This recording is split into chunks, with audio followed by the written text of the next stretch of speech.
Hello， 大家好，我係 Kenny， 今日帶大家去睇一個海邊嘅全新樓盤鋪頭。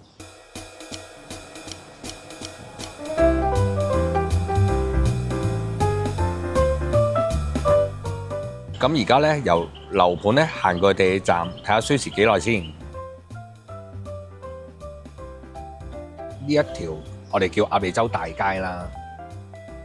喺2016年嘅年尾咧，個利東站開通咗之後咧，呢一區咧個轉變比較大嘅，因為有鐵路站道嘅關係啦，好多發展商咧都陸陸續續咧嚟咗鴨脷洲呢條大街咧，就開始將舊樓收購，再重建起私人樓啦。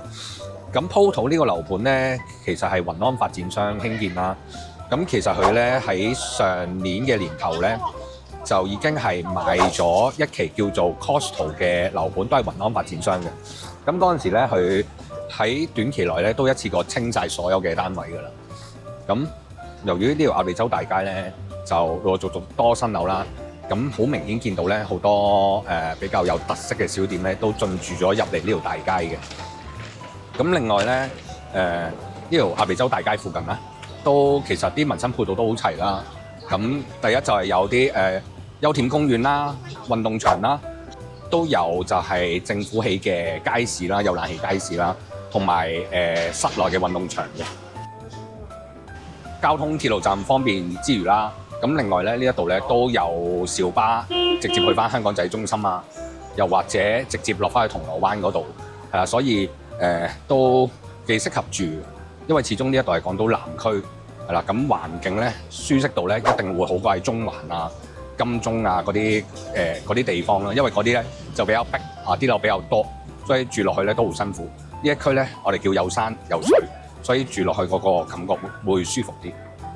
咁另外相對翻咧，我介紹鋪頭個樓盤點解會介紹佢咧？因為其實佢利東站搭前一個站咧，係去到黃竹坑，咁黃竹坑嗰邊咧就已經有個The South Side 嘅商場配套啦。咁最緊要係講緊就係話黃竹坑站上個而家啲樓盤咧，個價錢都飆到好高㗎啦，差唔多去到26000至到甚至乎有啲單位過咗3萬，挨近4萬蚊尺成交都有。咁其實呢一度咧鋪頭咧都係賣緊九龍嘅價錢，咁尺價大約啦就圍翻起21000蚊呢個尺價左右。即係相對於其實係九龍嘅尺價，你可以買到港島南區咯。因為始終港島區嗰個保值能力比較強，再加埋呢個利東站呢一區咧，嚟緊都會 keep 住繼續有新樓發展落去。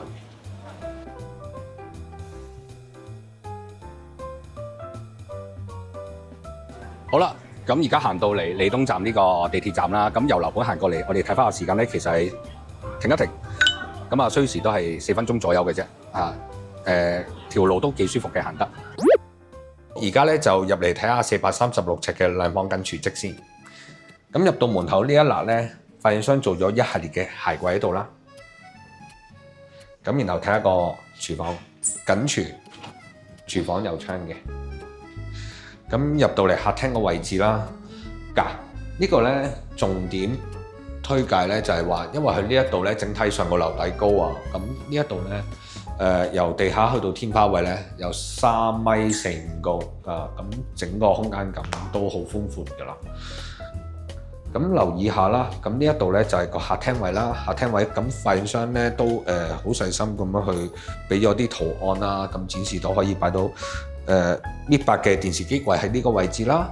而另外咧 sofa 位置咧都可以擺到張1.8米嘅 sofa 嘅，比較闊啲嘅。呢個就係個飯廳位啦，咁發展商都做咗擺咗張搣衫嘅餐台啦，4人餐台啦，咁我哋入房睇下。咁首先咧，我哋望一望個洗手間先。咁呢個洗手間咧採光度係非常之高，因為咧佢個洗手間咧係喺個旗杆位置咧有個窗。咁我哋呢間咧就係細房啦。咁細房咧，發展商就擺咗張搣2嘅床喺呢個位置，係啦，即係4尺床啦。咁而另外呢個位置咧就做咗一個單門嘅衣櫃位置嚟嘅。哇，個主人房夠晒大。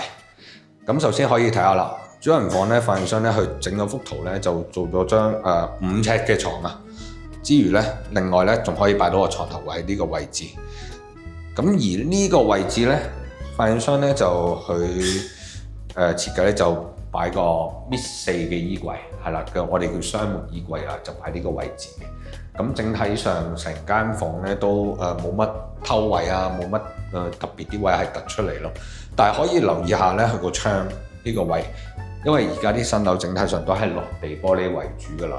咁佢唔係單面窗，佢係做一個 L 型嘅落地玻璃窗，就唔會話太暗。咁而家咧就嚟到露台位置啦。咁首先咧，發展商咧就今次將個洗衣機擺咗喺露台出邊嘅。咁另外咧，佢有少少嘅 design。咁呢個位置咧，俾你掛遮，即係有陣時落雨咧，把遮啊快啲攞出嚟個露台度掛。咁另外都做咗一啲儲物櫃嘅。今次咧就重點介紹咧 Portal 隻436尺嘅兩房緊廚積啦，可以留意下咧，而家市場咧400零尺嘅單位咧係好少開到一個緊廚積嘅。雲安呢個發展商咧就開咗一個緊廚啦，咁另外個廚房咧係有窗嘅。咁然後咧入到去咧個客廳同埋飯廳嘅位置啦，咁呢邊客廳呢邊客廳啦，咁其實都幾分明下㗎。咁最重點咧可以留意下咧，佢整體成個廳個長度咧都幾長下，有3米7幾啦。因為呢啲正常嘅兩房積咧，通常都係2個大人或者1個小朋友住啦，即係2個大人加1個小朋友住啦，其實都好足夠嘅。咁另外咧有啲客戶咧就話冇小朋友，但係咧可能話想住得舒服啲，可以攞高少少 budget去買個400幾尺2個人住嘅。咁其實佢唔需要用到2間房咧。咁其實可以留意下呢一幅牆係啦，即係細房同主人房咧，呢一幅牆可以打通咗，唔要佢係啦。咁發展商咧呢一度咧其實可以追平嘅。咁呢一度咧就做翻一個隱形門，咁變翻一個大套房。咁如果變咗大套房呢間房咧就非常之寬敞㗎。咁另外咧佢開則咧就可以睇到由客廳、露台、細房同埋主人房咧，所有嘅窗咧都係向同一個方向。咁其實呢個單位咧望個景觀咧就係望翻樓下嘅鴨脷洲公園啦，同埋望到嗰個避風塘嘅海景嘅。咁景觀上都幾寬闊啊，唔會話有咩壓迫感啊，唔會話咩樓望樓啊咁樣。咁整體上整個單位開則都非常之好。我係 Kenny，有咩樓盤資訊想知多啲，歡迎隨時揾我，聯絡電話就喺下邊。